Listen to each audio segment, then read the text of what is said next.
어떤 이가 이렇게 말했습니다. 오늘 교회가 크게 부흥되지 않는 이유는 목사들이 좀처럼 천당과 지옥에 관한 설교를 하지 않기 때문이다. 그렇습니다. 일리가 있는 말입니다. 성경은 사후에 천당이 있고 지옥이 있다, 이것을 분명히 밝혔고, 천당은 어떠한지 지옥은 어떠한지 이것도 분명히 말씀했는데도 요즘 많은 목사들이 좀처럼 천당과 지옥에 관한 설교를 안 합니다. 이건 큰 잘못이라고 아니할 수 없습니다. 솔직히 저도 내세에 관한 설교를 언제 하고 오늘 하는가 해서 확인해 보니까 지옥에 관한 설교는 중간중간 했었고, 천당에 관련된 설교는 정확하게 1988년도 9월에 하고 26년 만에 오늘 해요.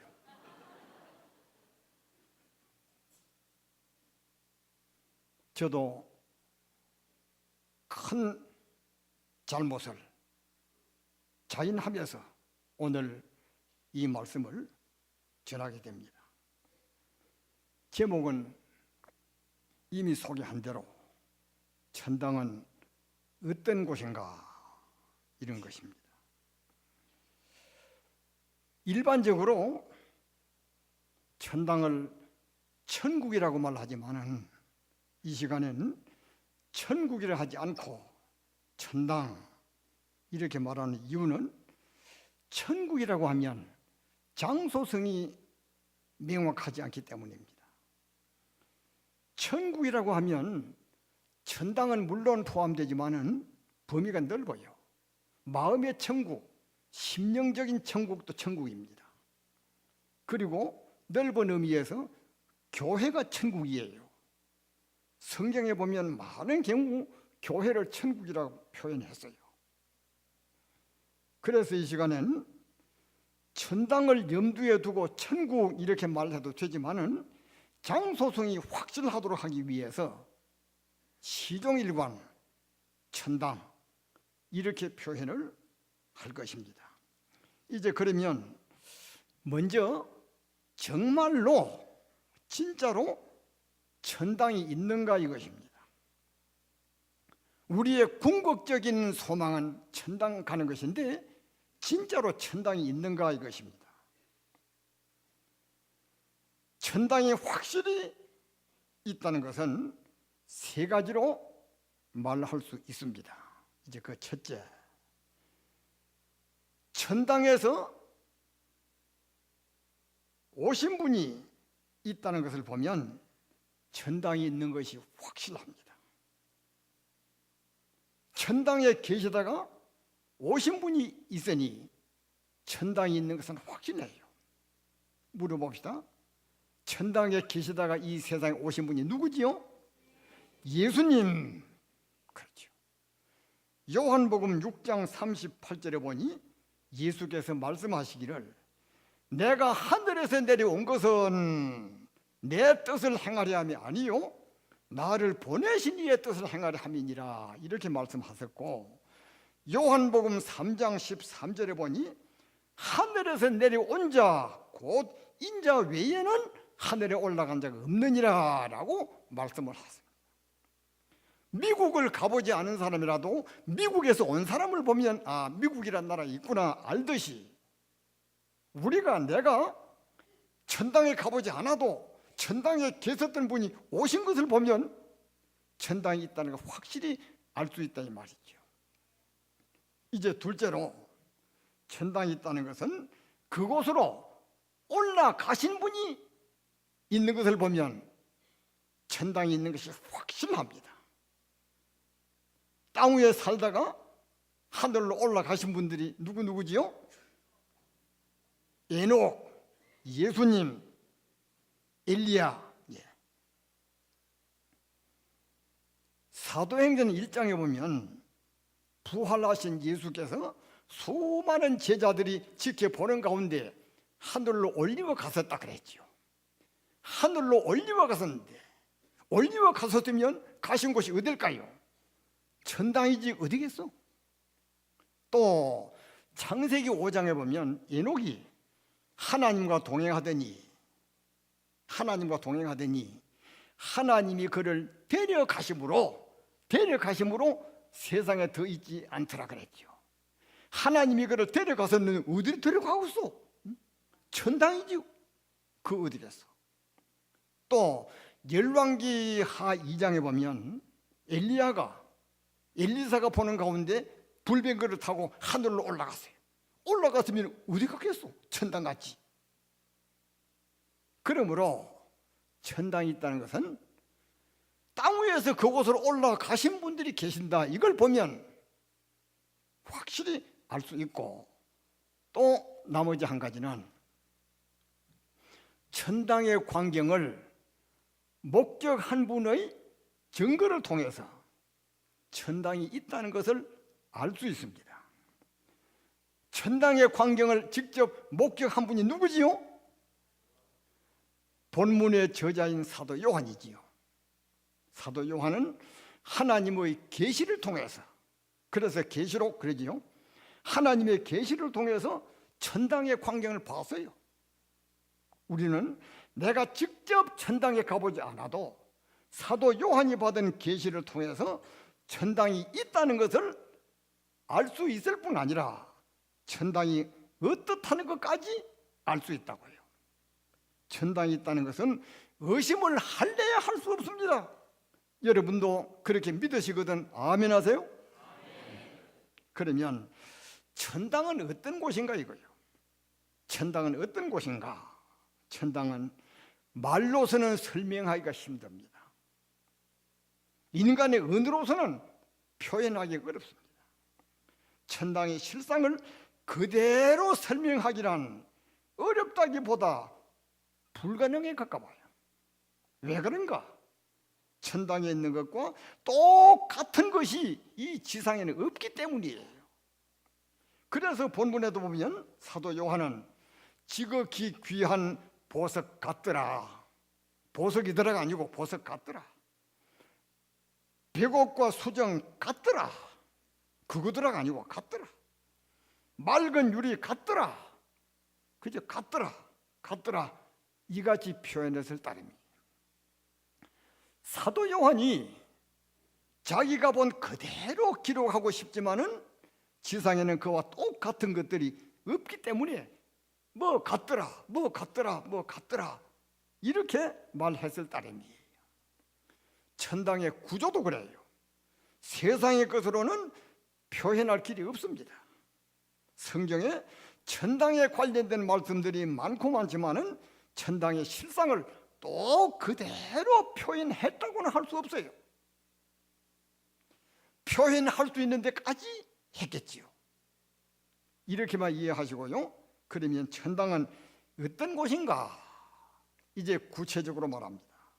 그곳은 있으면 좋을 것은 다 있는 곳이고 없으면 좋을 것은 다 없는 곳이에요. 세상은 왜 괴롭지요? 왜 답답하지요? 천당과는 정반대로 있으면 좋을 것은 많지 않고 없으면 좋을 것이 가득하기 때문 아닙니까? 그러면 천당에 있는 것은 무엇이며 없는 것은 무엇인가 이거예요. 지금부터는 천당에 없는 것을 생각하면서 동시에 있는 것을 생각해 볼게요. 일부러 없는 것부터 말합니다. 이제 첫째, 거기는 처음 하늘과 처음 땅이 없대요. 1절에 보세요. 또 내가 새 하늘과 새 땅을 보니 처음 하늘과 처음 땅이 없어졌고 그랬습니다. 처음 하늘과 처음 땅이 없어졌고 우리가 보는 하늘, 우리가 보는 땅 거기는 없습니다. 처음 하늘과 처음 땅 대신 무엇이 있죠? 새 하늘과 새 땅, 신천신지가 펼쳐집니다. 천당에 없는 것은 처음 하늘과 처음 땅, 있는 것은 새 하늘과 새 땅. 천당이 얼마나 좋을는지는 가보기 전에는 알 길이 없고 상상도 미치지 못한다, 이렇게 해석하면 될 거예요. 두 번째, 그곳에 없는 것은 무엇인가? 4절 보세요. 다시는 사망이 없고, 거기는 죽음이 없어요. 다시는 사망이 없고 애통하는 것이나 곡하는 것이나 아픈 것이 다시 있지 아니하리니 처음 것들이 다 지나갔습니다. 그랬어요. 이런 것 대신 있는 것이 뭐지요? 기쁨과 만족과 행복입니다. 6절에 보면 내가 생명수 샘물로 목마른 자에게 값없이 주리니 그러지 않았습니까? 무슨 뜻이지요? 희열과 만족과 행복이 무한하다는 뜻이에요. 다 아시겠지만은 유대 나라는 비가 많이 안 옵니다. 매우 건조한 땅입니다. 그 때문에 생명수가, 그 물이 풍부하다, 이 표현은 기쁨과 만족이, 행복감이 다함이 없다는 표현이에요. 22장 2절 보세요. 생명강수 좌우편에 생명나무가 있고 12가지 과실이 달마다 맺힌다 그랬지요. 이와 같은 표현은 말할 수 없이 행복한 상태를 나타내는 말입니다. 시편 1편 잘 아시지요? 복 있는 자는 시냇가에 심겨진 나무 같다 그랬지요. 유대 땅은 매우 건조하기 때문에 다른 곳에 있는 나무는 잎이 시들시들하고 열매도 잘 맺지 못해요. 그러나 시냇가에 심겨진 나무는 시들지도 아니하고 시절을 쫓아 열매를 맺고 그래요. 그래서 이것은 아주 행복한 상태를 묘사한 겁니다. 시냇가에 심은 나무. 그래서 우리 찬송 246장 나 가나안 땅 귀한 성에 들어가려면, 그 찬송 후렴이 뭐지요?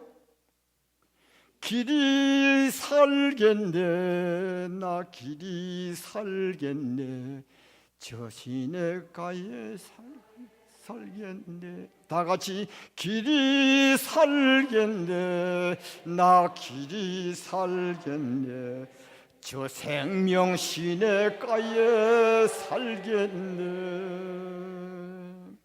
뜻이 뭐냐? 성도들이 장차 천당에 가서 행복한 상태로 살 것을 이렇게 노래한 거예요. 지금 이 세상에는 불행한 일이 얼마나 많소. 애통하는 일, 곡하는 일이 얼마나 많습니까? 천당에는 슬픔, 고통 이런 일 일체 없고 있는 것은 기쁨과 만족과 행복뿐이에요.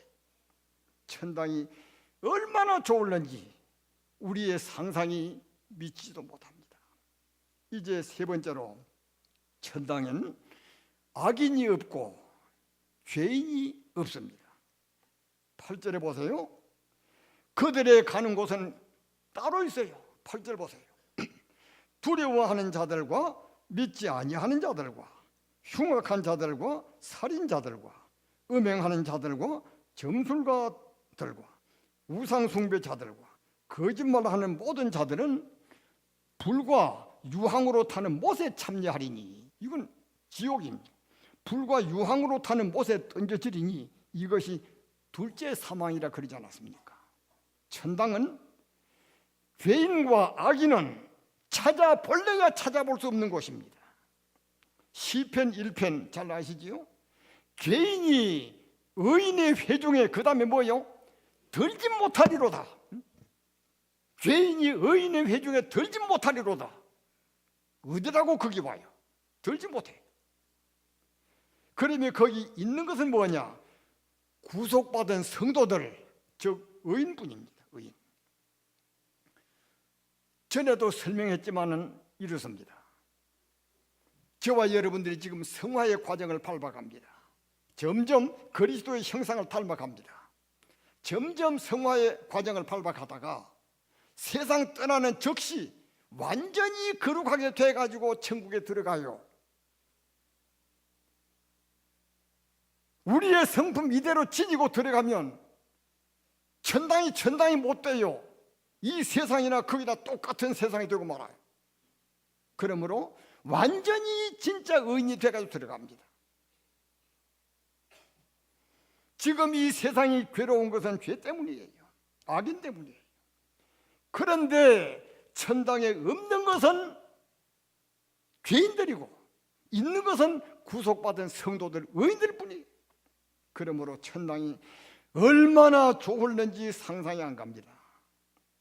이제 네 번째로, 천당엔 성전이 없대요.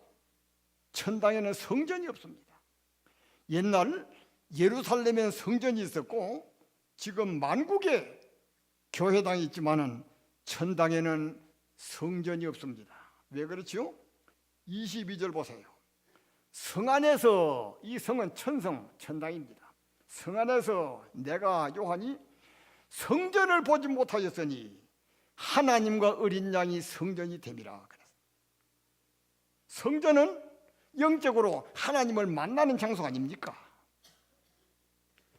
그런데 천당은 하나님과 어린 양 예수 그리스도께서 함께 계시는 곳이기 때문에 성전이 따로 있을 필요가 없어요. 늘 하나님과 함께 계시고 예수님과 함께 계시는데 천당이 따로 있을 필요가 없어요.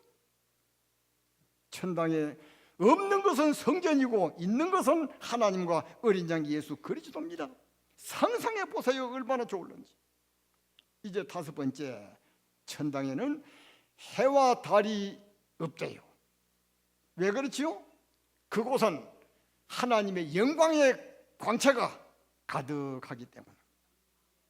23절, 그 성은 해나 달의 비침이 쓸데없으니 이는 하나님의 영광이 비치고 어린 양이 그 등불이 됨이라.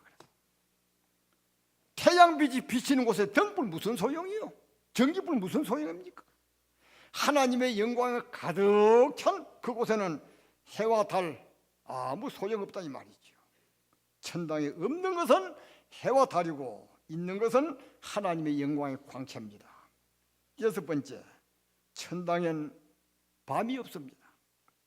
25절에 성문들을, 천성문, 천당문입니다, 도무지 닫지 아니하리니 거기는 밤이 없음이라 그랬지요. 옛날 예루살렘 성문은 낮엔 열고 밤에는 닫았습니다. 그러나 새 예루살렘 천당엔 밤이 없고 성문을 닫을 일이 없어요.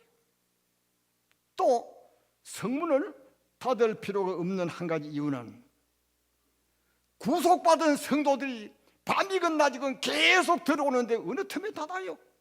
닫을 수 없지요. 계속 천국문 들어오니까요. 천당에 없는 것은 밤이고 있는 것은 광명과 자유와 평화입니다. 일곱 번째로, 천당은 속된 것은 일체 없습니다. 27절 볼까요? 무엇이든지 속된 것이나 가정한 일 또는 거짓말을 하는 자는 결코 거리로 들어오지 못하되 그랬습니다. 천당에는 속된 것은 일체 없고 있는 것은 거룩한 것뿐입니다. 여러분들이 지금부터 더 귀담아 들어야 돼요. 지금부터. 그러면 천당이 천당인 이유는, 천당이 그토록 좋은 이유는 지금까지 말한 이것 때문인가? 천당이 천당인 이유는 지금까지 말한 이 이유도 있지만은 결정적인 이유가 한 가지 더 있어요. 결정적인 이유. 그게 뭐냐? 천당은 날 위해 십자가 지신 예수님을 직접 만나 뵙게 되는 곳이기 때문에 너무너무 좋은 겁니다. 천당이 천당인 것은 나 위에 십자가 지신 예수님이 바로 곁에 계시기 때문에. 그래서 어떤 이는 말했습니다. 주님이 만일 지옥에 계시면 나는 지옥 가기를 희망한다 그랬습니다. 주님께서 계시면 그곳이 바로 천당이니까 말입니다. 우리가 장차 천당에 들어가서 주님을 직접 만나 뵙게 될 것을 생각해 보면 상상만 해도 가슴이 떨리고 가슴이 울렁울렁하고 설레입니다. 찬송가 가사를 보세요. 85장 가사 9주를 생각만 해도 이렇게 좋거든 그 얼굴 배울 때 얼마나 좋으랴. 진짜 그렇잖아요. 생각만 해도 이토록 좋은데 주 얼굴 배울 때 얼마나 좋겠습니까? 492장 가사 내가 그리던 주를 배울 때 나의 기쁨이 뭐요? 넘치리라. 490장 나의 놀라운 꿈 정녕 이루어져 주님 얼굴을 배우리라. 주의 얼굴을 배우리라. 240장 요단강을 건너가서 주의 손을 붙잡고 기쁨으로 주의 얼굴 배우리. 주의 얼굴 배우리. 주님의 얼굴을 뵙겠다는 찬송 가사가 많이 있더라고요. 이거 외에도 더 많이 있는 걸 봤습니다.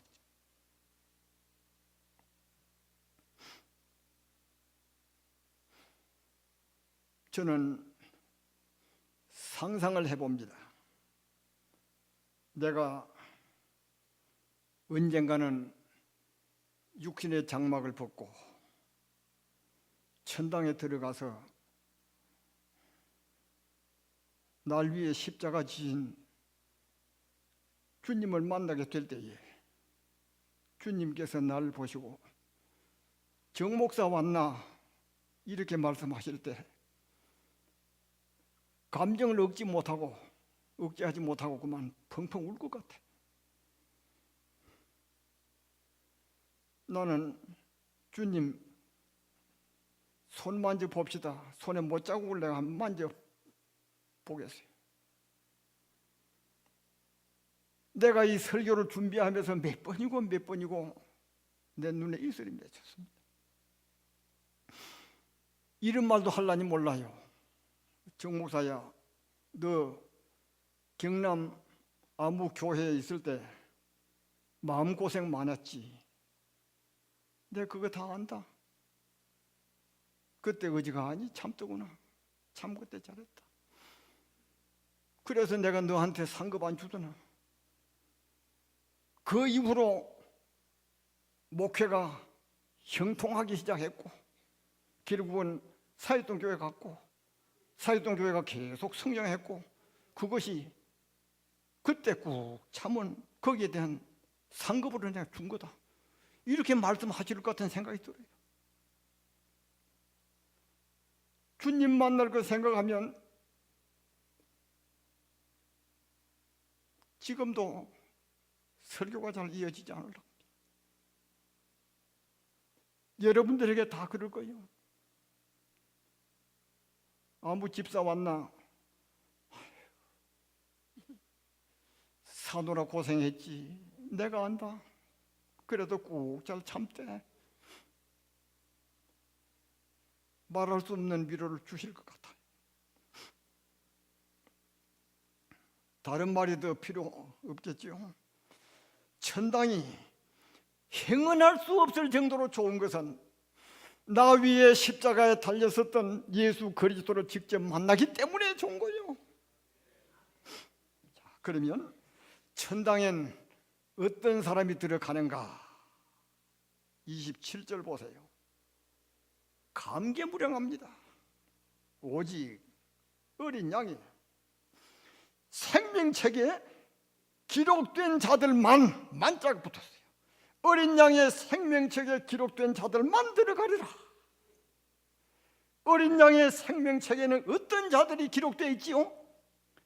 예수를 구주로 믿는 성도들의 이름이 기록되어 있어요.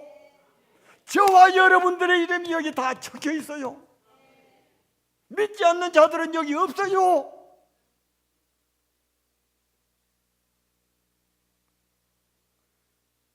그 외에는 다 불못에 던지면 사가고 어린 양의 생명책에 기록된 자들만 천국에 들어가요.